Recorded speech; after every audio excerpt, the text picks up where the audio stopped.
Alright, you're here because you want to learn how to become the most respected person in the room. And that's exactly what I'm about to show you. These are not tips, not tricks, these are not manipulation tactics, but practical guidelines you can start implementing from today to become respected, to gain more respect in any room you step into. You see, 3 years ago, I was a pump attendant in a filling station receiving 12,000 naira a month, going to a job I totally hated. I never wanted to go there, but yet I still had to go because I had to support my family with the money I earned from the job. Fast forward 3 years later, after I started my own fashion brand, well, let's say God is good. Now, I haven't been running my fashion business for about 3 years now. Trust me, I've learned so much, and these are things that you're not going to learn from the four walls of a university, right? These are not things that school is going to teach you. And today what I want to share with you is how you can command respect in whatever room you step into, how you can truly earn the respect of everybody inside the room. It's not trick, it's not magic. There are just simply practical guidelines, and you can start implementing them from today to gain and command the respect that you duly desire. These guidelines are going to help you win in business, in career, in marriage, in whatever relationships you're nursing right now. These are practical guidelines that you can start using to earn respect for yourself. I want you to understand that the most respected person in a room where nobody knows themselves, where nobody knows their bank accounts, nobody knows their family they come from, nobody knows their last name, the most respected person in that room where nobody is affiliated with anybody is the person who has this trait, the person who observes these guidelines I'm about to pass to you. So pay attention. This will prove to be very useful to you. Before we dive right into it, I just want to confirm that we are actually in the same page, right? We are on the same page. Have you really noticed that, you step into a room where nobody knows themselves, but then it seems as though some individuals command the highest level of respect in that room. Nobody knows their bank account. They could be poor, but then for some reason, they seem to have the attention of everybody in that room. The discussion started, or the conversation started where, nobody cared about anybody. But as the conversation kept going, it seems as though the entire room's attention was shifted to some certain individuals, right? Why so? What makes for that difference? What did they do different from every other person in that room? For you to become the most respected person in any room, the first guide, the first trait, the first mental frame you need to have as a weapon, you need to know this for you to function maximally in every situation. Speak only when you have something to say. If you're very observant, you must have noticed in conversations you've had in previous times that there are some people in a room with every other person conversing. For some reason, they have nothing to contribute. For some reason, they don't have anything to say. But for some reason, I just don't understand. Well, let me not be judgmental here, right? They just feel the urge of contributing. Trust me, you don't want to be such a person. Even a fool, when he's quiet, is presumed wise. But even if the wisest of men, when he opens up his mouth and says rubbish or says something unrelated to what is being discussed, is immediately labeled stupid, even though he's wise. So you want to have the presumption of wisdom at your side. So the next time you're in a conversation, the next time you're in a group discussion, the next time you're interacting with people, if you don't have something to say, just keep quiet. Nobody is urging you. Nobody is paying attention to you. It's not as if people in the room are thinking, oh, it's weird, this guy is not talking. Nobody is thinking that. Keep quiet. When something comes to your mind, I'm not saying you shouldn't contribute.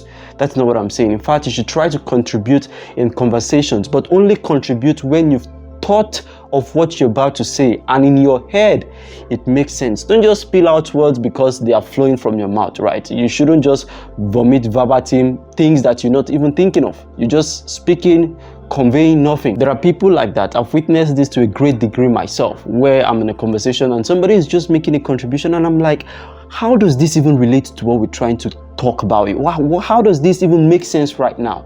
We're talking about how to fix a problem and you're bringing up your family, and immediately such person loses my respect. Such person loses my attention. In fact, the next time the person opens up his mouth to speak, my mind is so far away from him that I'm just out of the room whenever the person begins to open up his mouth to talk, because I know from previous experience that this guy is not about to say anything reasonable. This guy is not about to make a tangible contribution. So why should I give him my attention? He loses my respect automatically. Every single time he begins to speak, I'm out of the room. You don't want to be that person. You don't want to be in such a person's shoes. So if you want to be more respected in any room you step into, the only time you should speak is when you have something to say. No pressure at all. It's better to be assumed a fool because you're not speaking than to open up your mouth and remove every trace of doubt from the minds of those who are listening to you. So when you're in a room, only make a valid contribution. Only speak when you actually have something to say, not when you just want to speak for no reason. Nobody is paying attention. You're not being awkward. Only speak when you have something to actually say. Secondly, you need to practice active listening, right? You need, when you're speaking, when you're in a conversation, you need to actually pay attention to what people are saying. You need to pay attention to what the other guy is saying for you to, understand. You don't just pay attention to listen to the words. You pay attention to actually understand the perspective from which that person is speaking, from the perspective from which that person is contributing in whatever subject of discourse is, right? You need to actually understand the other person's point of view, understand everybody's point of view, so you'll be able to have your own point of view and make your contribution. And to be honest, very few people actually do this. Very few people actually practice active listening. I was recently with one of my mentors and he made a comment that you actually listen. And when he said that, I actually thought of it. And the truth is, not many people actually listen. That's why they don't know how to counter, they don't know how to contribute, they don't know how to inject ideas, thoughts when necessary, they don't know how to interpolate, they don't just know how to listen effectively, listen actively as people are speaking. So when somebody is speaking, their mind is somewhere else, or they're just trying to think of what they are going to say, not paying mind to what the person speaking is saying actually, right? And when people catch you, when people notice that you're not actually listening to what they're saying, you lose their respect immediately. If I'm in the room, you're losing mine. When I'm speaking and you're saying something totally out of what I just said, you were spending the whole time I was speaking thinking of how you're going to, say what you want to say. It's not something to be respected, right? So when you're in a room and someone is speaking, a contribution, a conversation is going on, practice active listening. Listen to understand, listen to get what the person is trying to pass across, and that's going to, earn you my respect. It will earn you my respect. If I'm in that room and I know that you're actually listening, you're actually understanding what I'm trying to say, you actually, grounded, you're actually there, you're not out of the room, your body is not present and your soul and spirit absent, you have my respect automatically. Which leads me to the third point. Practice childish curiosity, right? When you're in a conversation, be genuinely interested, be genuinely curious. If somebody says something you don't understand, be like, okay, what did you just say? How? Explain to me, elaborate, let me understand, take me further. Practice childish curiosity. Nobody is going to think you're dumb. In fact, that's when you gain people's respect. That's when people actually know that, okay, this guy is not just in this room, he's actually with us in this room, right? When you're curious, when you ask questions, you don't understand something, you don't just brush it over, you actually ask questions to understand better. And something else this does is that it breaks the defense of others. When you're in a conversation, when you're having a conversation with people, most times people have their defense walls up, right? They don't trust you, they don't know you, so they're on defense mode. They want to defend against whatever ideas you bring in. They want to defend against you feeling more important than them. They want to defend against you feeling you or communicating some level of superiority, being more intelligent than them. People's defenses are off. They are up, I rather say. But when you begin to practice childish curiosity, when you begin to ask questions, when you're like, okay, I don't know it all, when you're like, okay, I'm genuinely interested in your line of thought, I don't understand what you just said, can you take me further, can you elaborate? Their walls just melt down totally, and then you can have a plain conversation. Everybody's wall immediately melts down, and then you can start relating with people without any obstruction, without pre-labeled notions. You begin to relate with people genuinely, intimately. And this also connects to the fourth guide, which is be interested. Be genuinely interested. There's no point you having a conversation that you're not interested in, right? I mean, that tells me that number one, you don't value your time. Number two, you have nothing better to do with your time. If you're in a group having a conversation that you're genuinely not interested in, but interest can actually be forged. Interest can actually be ignited. You can actually command yourself to be interested.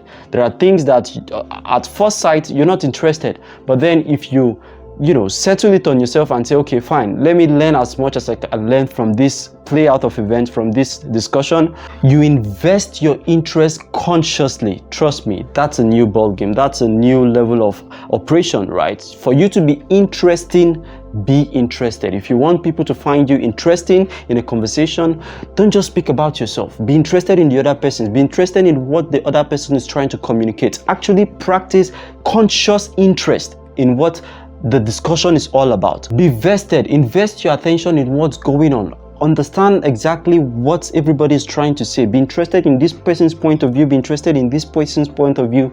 Be interested. Don't judge nobody. Don't be sentimental. Don't be judgmental. Don't be biased.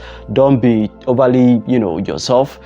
Just understand what this guy is saying. Understand what this guy is saying. Understand what this guy is saying, and put it all together. You must not win every conversation. Every conversation, some people think, is an argument, right? There should be a winner or a loser. That's not what a conversation is about. Conversation is to bet a solution, is to bet a result. Most conversations, at least. There is a goal for that conversation. There is a goal for that discourse, right? The best intent is to get a solution. So don't be judgmental, but be interested in what this guy is trying to communicate, what this guy is trying to communicate. And trust me, that's going to earn you a whole new level of respect in whatever room you step into. And lastly, say only as much as necessary, nothing more. You must have noticed individuals who you're having a conversation, right, and they've made their point long time ago. They've hit the nail. They've done justice to what they were trying to communicate, but they just want to keep babbling. They just want to keep speaking. Immediately they lose your respect. Immediately you no longer respect them. So why would you want to be in that person's shoes, right? Why would you want to be the person who continues speaking, who continues babbling when you've made your point? If you've made your point, stop. When you've made your point, just stop talking. That's how you command power. That's how you actually command the respect of everybody in the room, because now you give other people the liberty, the time to speak. If they have something to contribute to what you've just said, they will. You don't have to continue speaking. You don't have to continue bringing out any other point. If you've made the point that you intended to communicate when you began speaking, just stop. Speaking for 3 minutes, speaking for 4 minutes, speaking for 5 minutes in a group discussion is just not healthy, right? You speak as little as possible. Once your point has been communicated, give other people the time, the opportunity to inject, to impute on what's going on, to impute in the conversation. Don't try to impress anybody. Nobody is looking to be impressed by you. In fact, you get more enemies from the room when you're trying to impress anybody with your articulation or with your speech or with your grace, with words. Nobody is impressed. People are looking for a solution. If you've made your opinion known, if you've made your point, if you put it clear, stop talking. So a recap, 5 guidelines to take to become the most respected person in a room. Number 1, only speak when you have something to say. If you don't have something to say, keep quiet. Secondly, practice active listening. People respect you when they know you're actually paying attention to what they are saying, not just what you are saying. Thirdly, express childish curiosity. If you don't understand something, go ahead and ask. Nobody is going to judge you. Go ahead and ask to gain clarity. People respect you when they know that you're actually vested in the conversation. Your attention is actually in the conversation and you seek to understand what is being said. So express childish curiosity. And fourthly, be interested. For you to be interested in the conversation, for people to actually find you interested in a discussion, the first step you need to take is to be interested in what they are communicating, not just what you are trying to pass across. And then lastly, say only as much as necessary, nothing more. You don't have to try to impress anybody. Nobody's going to be impressed by a long speech. Once you've made your point, keep quiet. Give people the room to think, take in what you've just said, and then make their own contributions. Give others the time to actually contribute. Now, if you like this video, give it a thumbs up, subscribe to the channel. You may want to check out the link to a video I'm leaving in the description below. The link to Keystyle Fashion's website is also going to be in the description below. If you want to have something like this, most times we are sold out, but if you want to check them out, go to the website, click the link, it's going to take you there. And as always, remember, good things happen to good people, so be one.